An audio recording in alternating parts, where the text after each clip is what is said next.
எல்லாருக்கும் வணக்கம். இன்றைக்கி ஒரு சிறுகதையை பார்க்கலாமா? இன்றைக்கி நான் பேசுகிறதுக்காக பந்தி அப்படின்ற சிறுகதையை வாசிச்சுட்டு வந்திருக்கேன். எம். தேவகுமார் எழுதிய சிறுகதை. ஒரு கல்யாண வீடு.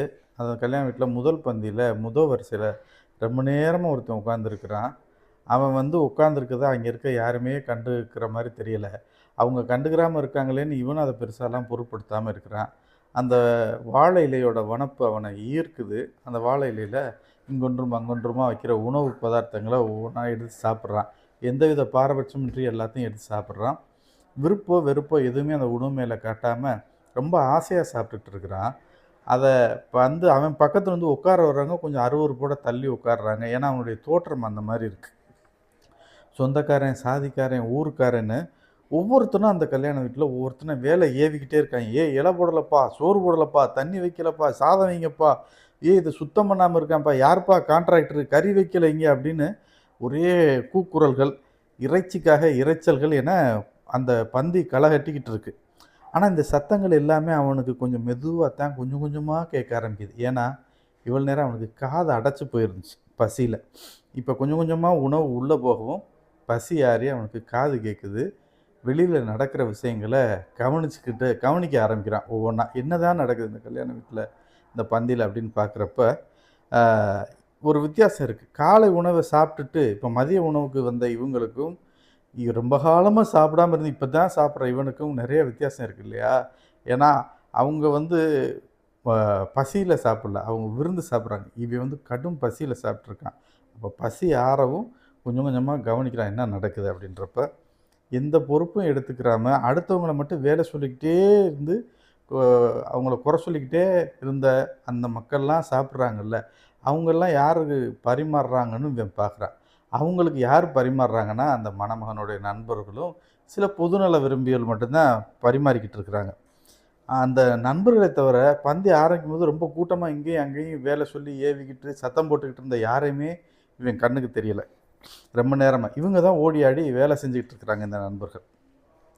இது எல்லாத்தையும் பார்த்த இவன் என்ன செஞ்சிட்டான்னா, சாப்பிட்டு முடிச்சிட்டான். அவன் இலையை அவனே எடுத்து கொண்டு போய் போட்டுட்டு அவனுடைய தோற்றத்தை பார்க்குறான். சரியில்லைன்ட்டு மணமகன் அறைக்கு போயிட்டு அப்படியே திரும்பி வர்றான். திரும்பி வரும்போது பார்க்குறான், மணமக்கள் புகைப்படத்துக்கு அங்கே ஃபோட்டோவுக்கு போஸ் கொடுத்துக்கிட்டு இருக்கிறாங்க. அதை பார்த்துட்டு நேராக பந்திக்கு வர்றான். பம்பரமாக சுழல ஆரம்பிச்சிட்டான்னு சொல்கிறாங்க. என்னென்னா இப்போ இவன் பந்தியில் இறங்கி பரிமாற தொடங்குறான். இவன் பந்தியில் இறங்கி பரிமாற தொடங்குமே எல்லாருக்கும் அறியப்பட்டவன் ஆயிடுறான். பந்தி பரபரக்குது அவன் மேற்பார்வையில். எந்தவித பாரபட்சமின்றி பட்சணம் முதல் தட்சணம் வரை எல்லாமே சரியாயிருச்சு. எல்லாத்தையும் எடுத்து வச்சுக்கிட்டு இருக்கான். குறையூறியவர்களெல்லாம் முன்னாடி குறை கூறிக்கிட்டு இருந்தாங்கல்ல, இது அதுன்னு அவங்களெல்லாம் கவனிக்காமல் இந்த முதல்ல எல்லாருக்கும் இவங்க விழுந்து பரிமாறினாங்கல்ல நண்பர்கள், சமூக பொதுநல விரும்பிகள், அவங்கள உட்கார வச்சு இவன் எல்லாருக்கும் சாப்பாடு பரிமாறிக்கிட்டு இருக்கிறான். அப்போ யாராவேன்னு ஆரம்பித்த பேச்சு, யாருங்க அவர் அப்படின்னு கேட்குற அளவுக்கு அந்த கூட்டமே முணுமுணுக்கிற அளவுக்கு வேகமாக வேலை பார்த்துக்கிட்டு இருக்கான். கடைசியில் அந்த பந்தி முடிஞ்சது. எல்லாரும் நல்லபடியாக சாப்பிட்டாங்க. இப்போ தான் இவனுக்கு உடலும் மனமும் பசியாருது. முதல்ல வயிற்றை பசியாக்கிட்டான். இப்போ இதெல்லாம் செஞ்சதுக்கப்புறம் அவனுடைய மனசு பசியாருது அப்படின்னு எழுதியிருக்கிறார். ரொம்ப அருமை. அப்படின்றப்ப திடீர்னு ஒரு சத்தம், அங்கே என்னடா மணமகனுடைய மாற்று வேட்டி சட்டையை காணா அப்படின்னு அங்கே தேடிக்கிட்டு தர்றாங்க உள்ள கூட்டத்துக்குள்ளே. அப்போ மாப்பிள்ளை கோலத்தோடு புன்முறுவலோடு மண்டபத்தை விட்டு வெளியேறினான் அந்த பரதேசி. சாப்பிட்றதுக்கான தகுதி பசியோடு இருப்பது மட்டுமே அப்படின்றத கடைசி வரியாக எழுதி இந்த கதையை முடிச்சிருக்கிறாரு தேவா. புசிப்பதற்கான தகுதி பசித்திருப்பது மட்டுமே. யதார்த்தமாக இந்த கதை வந்துச்சு. இன்றைக்கி ஒரு சோஷியல் மீடியாவில் ஒன்று பார்த்தேன்.